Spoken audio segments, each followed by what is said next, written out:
Mas Ganjar, saya mau langsung Anda disebut sebagai salah satu pihak yang bertanggung jawab atas gagalnya digelar Piala Dunia di Indonesia. Anda merasa bersalah tidak, Mas? Siapalah Ganjar ini sebenarnya? Saya tidak ikut tanda tangan apapun. Terus kemudian saya sebagai Gubernur Jawa Tengah, yang penyelenggaraannya salah satunya ada di Solo.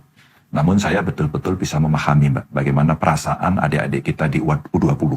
Dan para supporter bola tentu saja. Dalam konteks ini saya mau minta maaf sama mereka. Tetap semangat, tetap maju terus. Ya.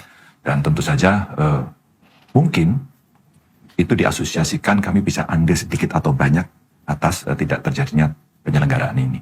Namun tentu saja dalam konteks lain kami punya sikap yang harus saya sampaikan pada publik. Maka untuk adik-adik, minta maaf, terus berhati. Meminta maaf untuk timnas U20 itu meminta maaf dalam konteks apa, Mas? Dia tidak bisa bermain.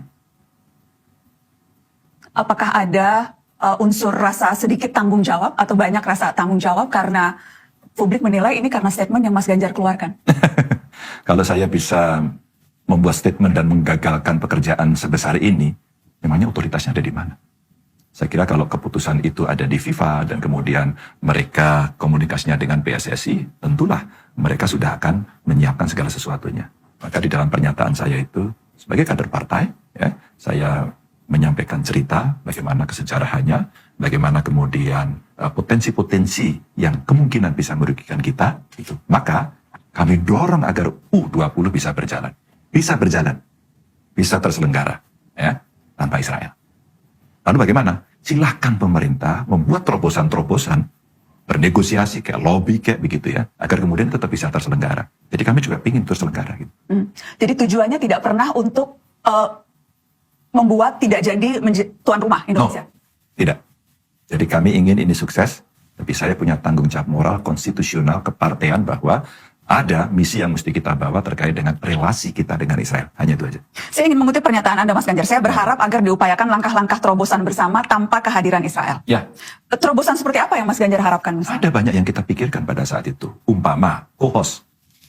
Kalau kita co-host dengan negara yang lain, tetangga kita umpama, itu juga bisa kita lakukan kok. Memang butuh well prepare.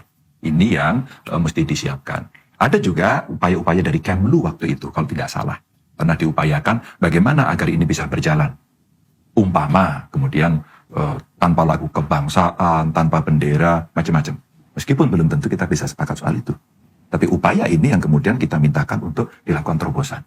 Atau cara lain yang kita tidak tahu apapun yang bisa dilakukan. Pasti pemerintah punya pada soal itu, karena saya lihat Bu Menlu, Menteri Menpora Interim, terus kemudian Ketua PSSI, mereka kan punya punya effort dan sudah diperintah oleh Pak Presiden untuk melakukan upaya itu juga. Dan kalau tidak salah, cerita soal ketidaksetujuan dan sebagainya itu saya baca di media sekitar tanggal 11 Maret, kalau tidak salah, itu akan diambil oleh Kemlu. Berarti sudah ada dong upaya-upaya itu dan indikasi-indikasi itu. Tapi realistis, apa output yang ketika itu Mas Ganjar bayangkan memang akan bisa didapatkan begitu ketika statement itu dikeluarkan, ketika berbagai penolakan itu juga muncul? Output untuk ya. Jadi memang apakah berharap FIFA dengan sendirinya akan menerima lobby-lobby yang dilakukan Indonesia dengan permintaan yang sebagian pihak menilai itu permintaan yang rasanya, apalagi kalau kemudian kita menilai FIFA standar ganda, rasanya sulit tuh lobby-lobby itu dilakukan, apalagi pada saat injury time. Iya. Jadi realistis apa yang diharapkan sebetulnya? Saya percaya, karena waktu itu saya tahu Ketua PSSI yang juga Menteri BUMN, Pak Erik ini kan dekat sekali. Jadi bisalah argumentasi itu disampaikan. Betul-betul disampaikan. Kan semuanya tidak tahu, Mbak. Pada saat kita bidding pada awal 2019, saya kira ya, awalnya di 2019 waktu itu, kan kita tidak pernah berpikir akan masuknya Israel sebagai salah satu peserta yang lolos prakualifikasi kan. Itu aja sebenarnya. Dan informasi itulah yang kemudian publik tidak mendapatkan lebih banyak lagi.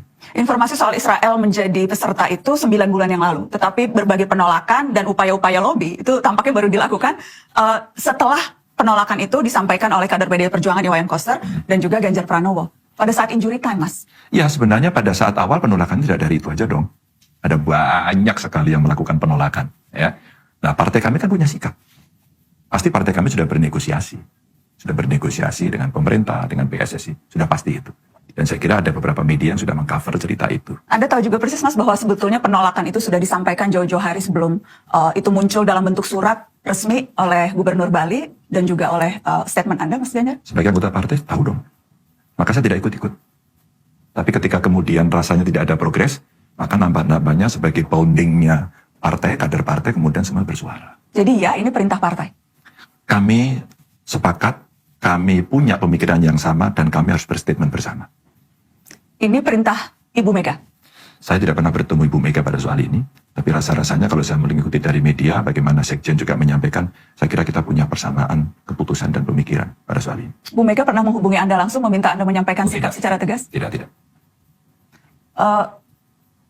Informasi yang kemudian juga disampaikan oleh Ketua Fraksi PDI Perjuangan, Pak Utut, bahwa ia dipanggil oleh Bu Mega, kemudian diminta oleh Bu Mega untuk menyampaikan penolakan itu ke Ketua PSSI dan juga ke Menko Pak Muhadjir. Ya, saya tidak tahu sampai sedetail itu yang saya katakan di awal tadi, pasti dengan sikap PDI Perjuangan terhadap Palestina, terhadap Israel, partai pasti melakukan upaya itu. Karena kita punya kepanjangan tangan yang ada di parlemen.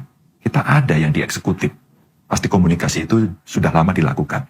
Apakah kemudian mendapatkan respon dengan baik? Nah itulah sepertinya